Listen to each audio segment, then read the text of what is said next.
கடைசியா இந்த சுடரோட உண்மைகள்லாம் தெரிய வரும்போது, உண்மையிலேயே இப்படியெல்லாம் நடக்கும் அப்படின்னு கொஞ்சம் கூட எதிர்பார்க்கவே இல்ல. அதாவது வெண்பாலாம் இப்ப ரொம்ப சேஃபா தான் இருக்காங்க அப்படின்ற மாரி எல்லாருமே நினைச்சுட்டு இருக்காங்க.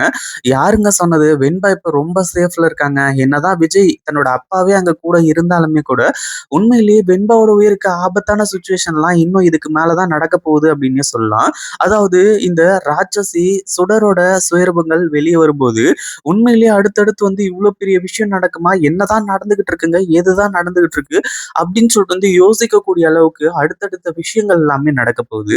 கண்டிப்பா இந்த விஷயத்தெல்லாம் வந்து ஒருபோதும் இந்த விஷயத்த கொஞ்சம் கூட எதிர்பார்த்திருக்கவே மாட்டாங்க அப்படின்னு தான் சொல்லணும். அந்த அளவுக்கு இங்க நம்ம வெண்பாவோட நிலைமை ரொம்பவே சீரியஸ் ஆக போகுது. அதாவது ரேணுகாவ இதுக்கு முன்னாடி கொன்னது யாருன்னு தெரியாது. எப்படி நடந்துச்சுன்னு தெரியாது.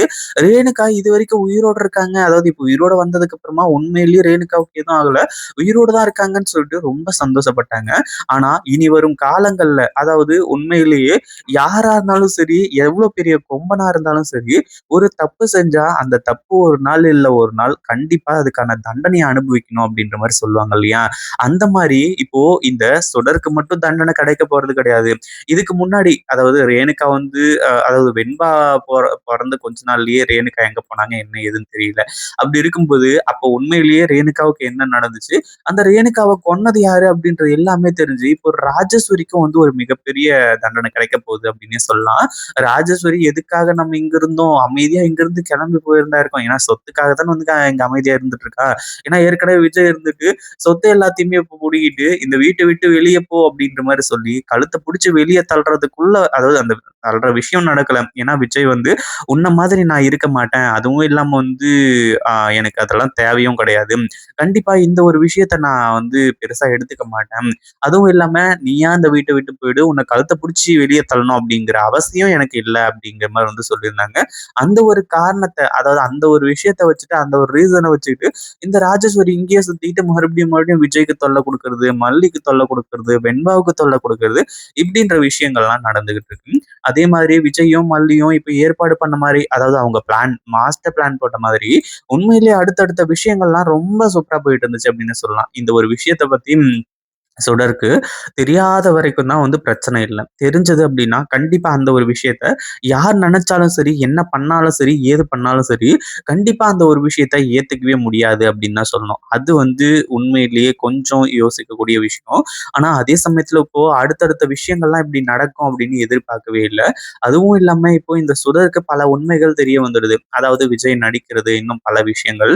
இப்போ வெண்பாவோட உயிருக்கு ஆபத்தான நிலைமையும் ஏற்படுது. வெண்பாவ கொண்டு போய் ஹாஸ்பிட்டல்லயும் சேர்க்குறாங்க. மல்லி இப்போ வெண்பாவ பார்த்து பயங்கரமா கதறிட்டு இருக்காங்க. வெண்பாவுக்கு எதுவும் ஆயிடக்கூடாது அப்படிங்கிற மாரியும் வேண்டிக்கிட்டு இருக்காங்க. என்னடா நடந்துச்சு? உண்மையிலேயே இந்த சுடர் என்னடா பண்ணா? அப்படின்ற மாரி வந்து கேட்டீங்கன்னா, இப்போ நம்ம விஜய், மல்லி இவங்க எல்லாருமே அதாவது முன்னாடி மல்லி வந்து இதுல களமிறங்கி, இந்த சுடரோட உண்மைகள கண்டுபிடிக்கணும். ரகு எங்க இருக்கான்னு கண்டுபிடிக்கணும். ரகு யாருன்னு கண்டுபிடிக்கணும் அப்படின்ற மாரி நெனச்சும்போது, இந்த ரகுவா இருந்தாலும் சரி, சுடரா இருந்தாலும் சரி, வெண்பாவ வந்து கொல்றதுலயே குறியா இருந்தாங்க.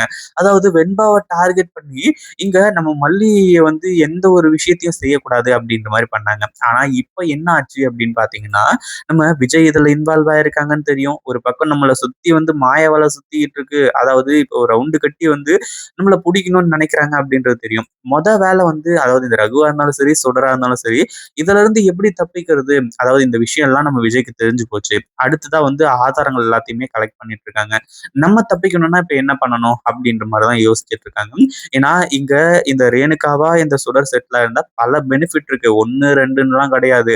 இந்த ரேணுகாவா அதாவது இந்த சுடர் வந்து உண்மையிலேயே ரேணுகாவா இங்க இருந்திருந்தா, லைஃபே செட்டில் ஆயிருக்கும். ஒரு பக்கம் வந்து ஆசைப்பட்ட வாழ்க்கை. விஜய் கூட வந்து வாழ்ந்திருக்கலாம்.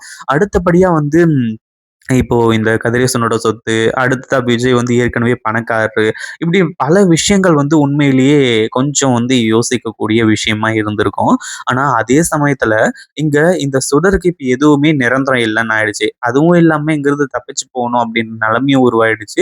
இதுக்கு மேல வந்து என்ன நடந்தாலும் சரி, நம்ம இதுல இருந்து தப்பிச்சாகணும் அப்படின்ற மாரி முடிவு பண்ணி தான், நம்ம வெண்பாவ வந்து இதுக்கு பலிகடா இருக்காங்க.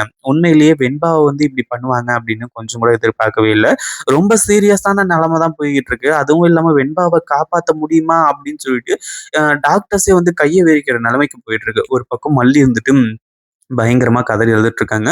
என்னடா இது இப்பதானே வந்து எல்லாமே போய்க்கிட்டு இருக்கு. அதுவும் இல்லாம இன்னும் இந்த சுடரோட சுயரூபத்தெல்லாம் கண்டுபிடிக்கணும். அவளோட சுயரூபத்த வெளிய கொண்டு வரணும் அப்படின்ற மாரி நெனச்சீங்கன்னா, ஆனா அதுக்குள்ள இப்படிப்பட்ட விஷயங்கள் நடக்கும். இப்படியெல்லாம் நடக்கும். என்ன பண்றது? ஏது பண்றது? அப்படின்னு சொல்லிட்டு சொல்லி இந்த சுடர் வந்துட்டு இவ்ளோ பெரிய விஷயத்த செய்வா அப்படின்ற மாரி சொல்லி யாருமே எதிர்பார்க்கவே இல்ல. ஆனா அதே சமயத்துல இப்ப என்ன ஆகுது அப்படின்னு பார்த்தீங்கன்னா, மல்லி இருந்துட்டு வெண்பாவ வந்து காப்பாத்தணும் அப்படின்றதுக்காக அவ்ளோ கடவுள வேண்டிக்கிறது. வெண்பாவுக்காக என்ன வேணாலும் செய்யறதுக்கு தயாரா இருக்குது. இப்படியெல்லாம் போய்க்கிட்டு இருக்கு. ஒரு பக்கம் கதிரேசன், நிஷா இவங்களுக்கு வந்து எந்த ஒரு சந்தேகமும் இல்லாம இருந்துச்சு. ஏன்னா இதுக்கு முன்னாடி வரைக்கும் உண்மையிலேயே அக்கா உயிரோட வந்துட்டாங்க. இனிமே எந்த ஒரு பிரச்சனையும் கிடையாது. எல்லாமே நல்லபடியா நடக்க போகுது அப்படின்ற மாரி வந்து நினைச்சுட்டு இருந்தேன். இந்த க கதிரேசனும், நிஷாவும் அதாவது தன்னோட பொண்ணு வந்துட்டாங்க, தன்னோட அக்கா வந்துட்டாங்க. அடுத்ததா என்ன வெண்பா, விஜய் அதுக்கப்புறம் அக்கா எல்லாருமே சந்தோஷமா இருப்பாங்க. அதாவது ரேணுகா கூட சந்தோஷமா இருப்பாங்க அப்படின்ற மாரி சொல்லி ரொம்ப ஹேப்பியா இருந்துட்டு இருந்தாங்க.